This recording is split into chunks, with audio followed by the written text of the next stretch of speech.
I was having y'all, your boy Rico from Street Scores, and a lot of really interesting leaks have come out since the draft is finished. A lot. I mean, there's a lot of Washington Commander chaos. It's either directly from the Commanders themselves or it's reports from around the league, but all of it is from trustworthy sources, and we got to dive into all of it, man. I mean, apparently the Washington Commanders loved Jahmyr Gibbs. Martin Mayhew was talking about that he regrets not being more aggressive in the draft to, with trades and things like that to get players that they wanted more than the ones that they potentially actually got. So that disappointed me. Also, the Patriots knew that the Commanders didn't like Christian Gonzalez. That's why they were okay with trading back and still getting him, because they knew that we wouldn't take him even though he was right there at 16. So we got to talk about, like, how did they know that? Why, with all of the stuff that we try to do so teams don't know our draft strategy, even the Patriots, who aren't even in the NFC East, were able to figure it out. And then Rivera accidentally referred to Snyder as former ownership. I believe it was yesterday. That was a really interesting slip up. Also, why did the Commanders draft 2 edge rushers in the draft? And apparently the Commanders are very high on this current linebacker group. So we got to dive into all of that chaos and more. But before we do, make sure you subscribe to the channel, hit the bell next to the subscription button so you get notification immediately. And every time I release an informative and opinionated video just like this one, make sure you pull up to every live stream that I hold. Be on the lookout for the next upcoming live stream.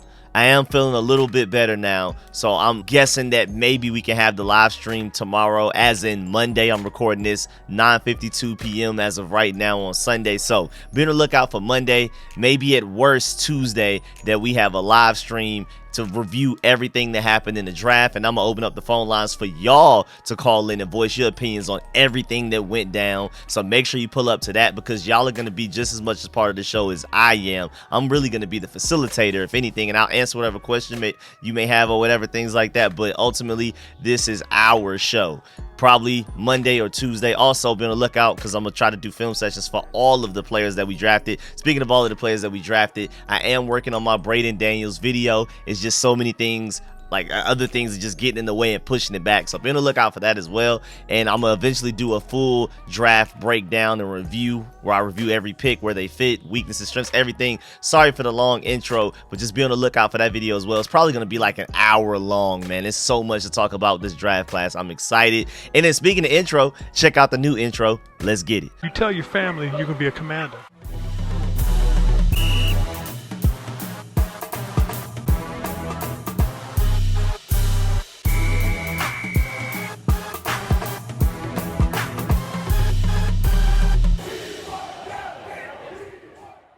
Again, I apologize for the really long intro before the intro, but hey, man, we had to do. I know people kept getting on me about, man, take Cole Holcomb out the intro and stuff like that, so I'm glad I finally got it done. I've been meaning to do it, but like I said, I wanted to wait until after the draft to get it done, and then I've just been so busy live streaming and knocking out videos. Again, I still haven't even done a video for Braden Daniels, so I've just been super busy, man. I haven't even slept as much as I should have, so it was on the way. I promise y'all it was on the way, and now it's there. I may still add some additional tweaks, but I'm glad that we have it, the very least what we have now, and we'll go from there. But yeah, man, apparently, according to John Com, who's really close to the organization, he said it like it's a pure fact, like there's no doubt about it. The Commanders love Jahmyr Gibbs, and he was more than likely an Eric Bieniemy guy. So I know a lot of people were looking like, okay, we brought in Eric Bieniemy as our offensive coordinator. He's our assistant head coach.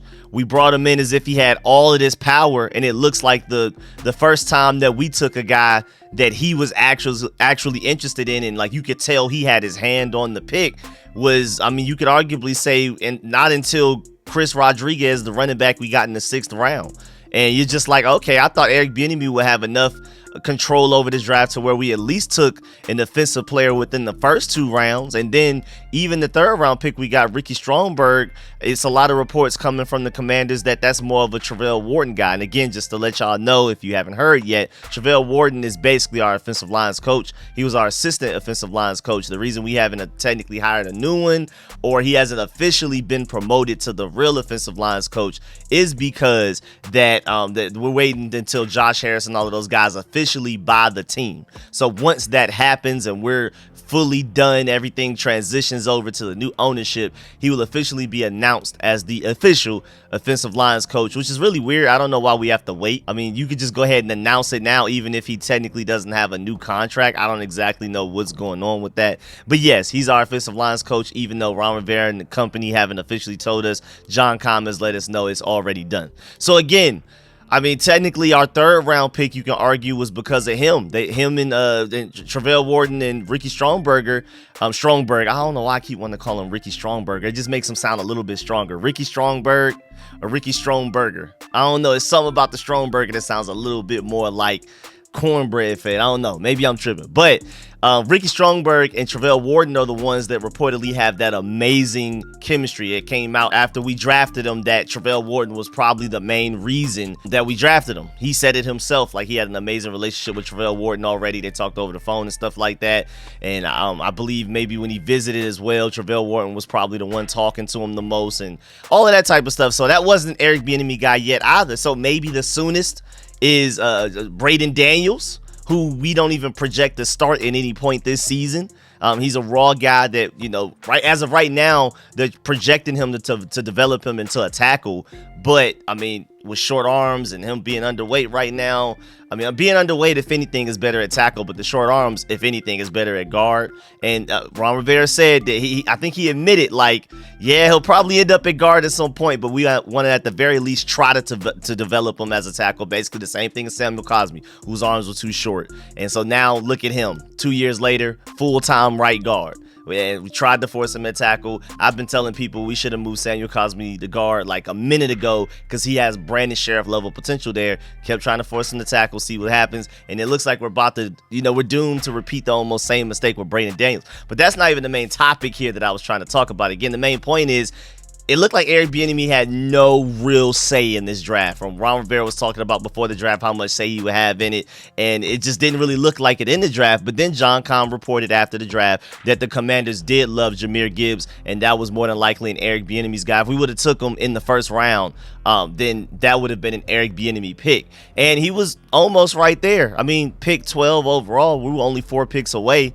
If he would have made it to 16, if the Lions weren't playing about him, and it's just a domino effect of just terrible because since the Lions got Jahmyr Gibbs, my Georgia Bulldog got traded to the Eagles, and now all of my Georgia Bulldogs are basically in Pennsylvania between the Steelers and the Eagles, and I absolutely hate it. But even beyond that, Jahmyr Gibbs going 12th, that's what ended up making us take Emmanuel Forbes. But yeah, apparently coming into the draft, we loved Paris Johnson. That's been a trustworthy report. We love Darnell Wright. We really like Broderick Jones.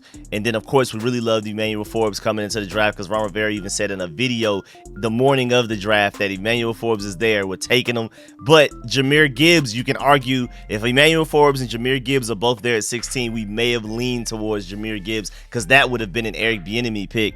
But after that, they just felt like they didn't love enough offensive prospects to take them sooner than the 6th round where we got Chris Rodriguez, apparently. So I'm assuming that Eric Bieniemy did have a little bit more sway in the decisions for this draft, but the way that the board fell, they just didn't want to force it. Like, oh, okay, Eric Bieniemy, here, make the 3rd round pick just because. You know what I'm saying? So it's cool. It is what it is. I mean, like I said, my boy Washington Command Center brought up a good point, and I agree that, like, maybe Eric Bieniemy just has an ego where, like, man, y'all go defense all you want.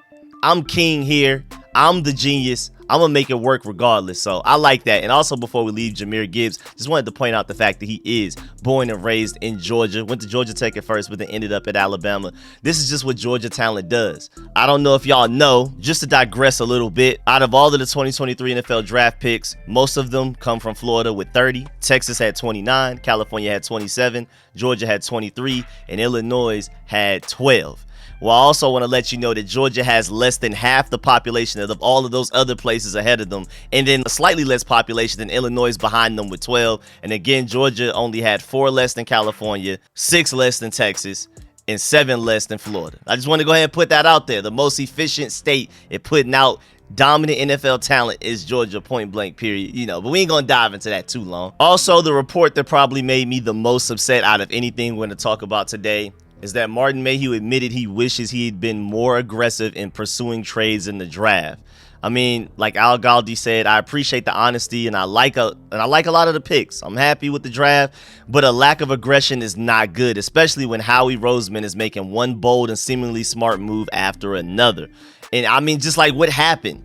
I mean, apparently it was for one reason or another why we didn't do whatever extra trades we wanted to do. We were able to trade up once for KJ Henry, and the reason that I love the KJ Henry, I already love the pick by itself, but the fact that they traded up 13 spots to get him lets me know they really like that guy. They really believe in him, and there's some real hope behind him for the fact that they even traded up to do it. Now, apparently there was a report that we wanted to trade up to get that 32nd overall pick, the first pick of the second round, because the Dolphins had to forfeit their pick with all the chaos they had going on. We wanted that Steelers pick there, and apparently it must have been for Will Levis. It was reported that we wanted to trade up for Hendon Hooker. Hendon Hooker was there at 47. We didn't take him. So it must have been for Will Levis. So at the very least, thank goodness we dodged the Will Levis bullet. Thank goodness we couldn't make that trade happen. It was reported that the Steelers were asking for too much that the Commanders didn't want to give up. And thank goodness. But whatever reasons that may have happened to where we didn't get our favorite guys because we weren't able to trade up for them, so we ended up getting the guys that we still really liked, but not our favorites.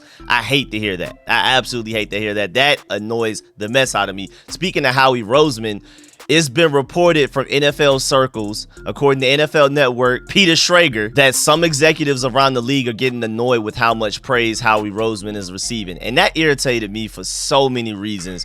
But most importantly, like, first of all, look at you, emotional. Loaded Lux quote right there. But also, like, what do you mean? Why do you care? Like, did y'all really go online to see how fans and media members were reacting? But at the same time, you didn't take the picks that fans and media members literally told you who were the best players available in the draft were?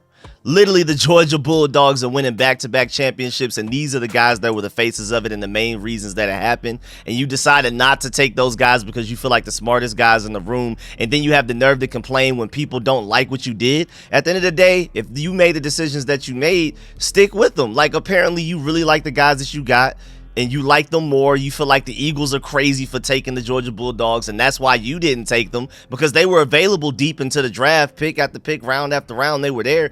Y'all executives, your different teams didn't choose to take them for a reason. Stick with that. You know what I'm saying? I don't care. Even as a Georgia Bulldog fan, since the Commanders felt like they didn't want to take any Georgia Bulldogs and they don't fit what they want to do, at the end of the day, I'm going to have faith in Ron Rivera and company to go out there and get the job done and win these games and to be able to compete against the Eagles with all of my Georgia Bulldogs on it. I hate it. I absolutely hate the whole thing. But at the end of the day, you made your mess and you stick with it.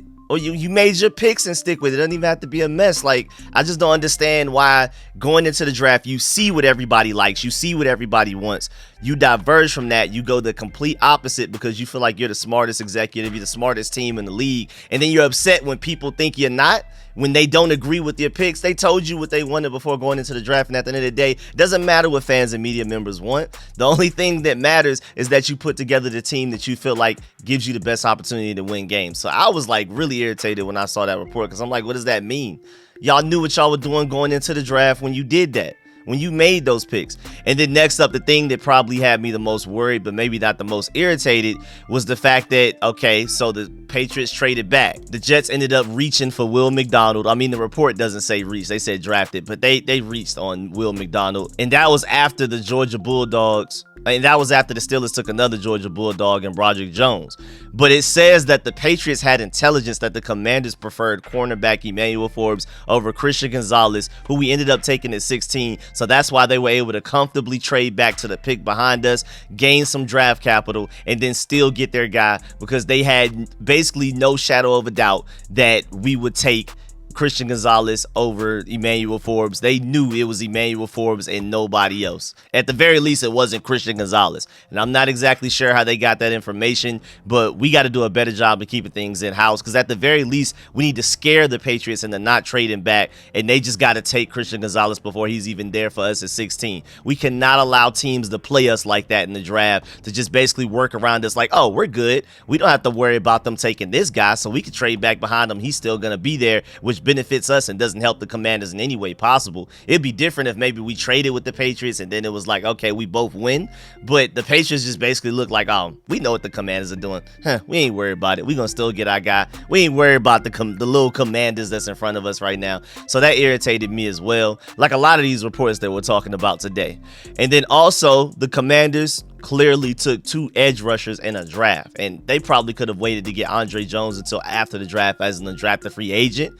And I feel like some of the undrafted free agents we got, I mean, if we would have taken them with the pick that we took Andre Jones with, you probably would have been more excited as fans, especially the returner from UCLA or the wide receiver from Penn State that came from Western Kentucky that was balling out for Bailey Zappe, had like 1,400 yards 2 years ago. A lot of people forgot about him because he wasn't as productive at Penn State, but he could literally be a Jahan Dotson clone. Those are 2 guys that if we would have taken with that exact pick that we took Andre Jones, people would have been way more hype about the pick, and people wouldn't be looking at them like, oh, they're just undrafted free agents. They have no chance of making the team. A lot of people look at undrafted free agents like that. But my boy Armani Rogers proved a lot of people wrong last year, and I told y'all even before we got him, watch out for him. And then after we got him, I told y'all again, watch out for him. Now look at him. And I hope Eric Bieniemy gets his hands on him and balls out. But either way, we took 2 edge rushers because we clearly really need 2 edge rushers. That just shows how dire this Chase Young and Montez Sweat situation is.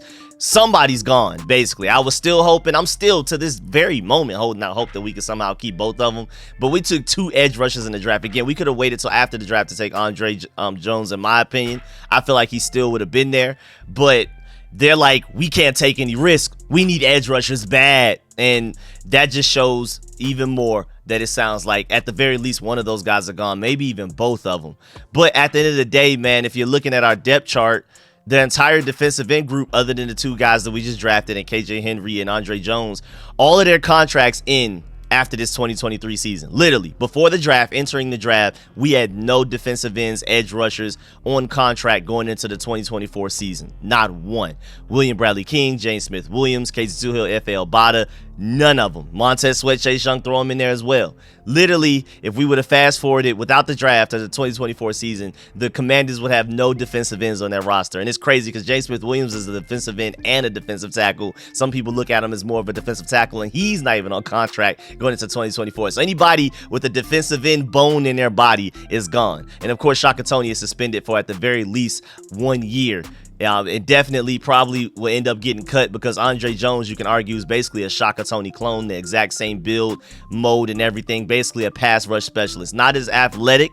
I like Shaka Toney, I'm not going to lie, coming out of the draft more than Andre Jones, just because Andre Jones is the guy that we currently have and Shaka Toney is the guy that we no longer have. I'm not just going to sit here and act like Andre Jones is a better prospect automatically, but I do like Shaka Toney more. I'm going to keep it 100, but at the same time, I am still excited about Andre Jones and the potential he can bring, but I don't really expect him to play much outside of just obvious pass rush situations. But again, the Commanders were desperate to go take 2 edge rushers in the same draft when you can argue we had bigger needs at tight end, maybe a quarterback, maybe another offensive lineman, definitely a linebacker. There's a clear need there, and just to let you know, that's why we did that.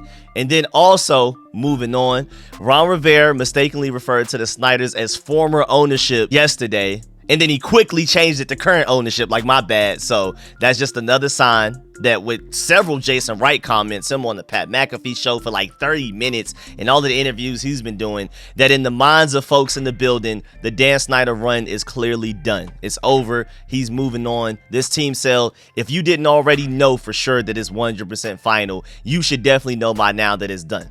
Who it gets sold to is the only part that even has a slight bit of a confusion, but I have 99% certainty that it's going to be Josh Harris, Mitchell Rails, Magic Johnson, and that whole group right there. But yeah, man, Ron Rivera accidentally said former ownership. You know, Ron Rivera is super to the book.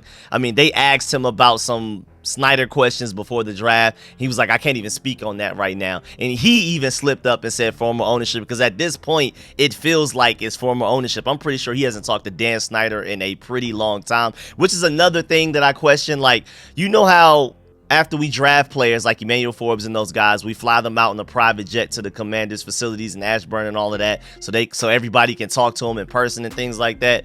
Who flew out Emmanuel Forbes and all those rookies that we flew out? Because that's more of a Dan Snyder thing. Dan Snyder normally handles that personally, so maybe there's some contact with Dan Snyder there. Nothing really important. At the end of the day, the guys got flown out to Virginia, but it's still really interesting, like who handled that behind the scenes. But either way, it's obvious that everybody just feels within just naturally that we've moved on from Dan Snyder to Josh Harris in the group. Dan Snyder in their minds is former ownership already.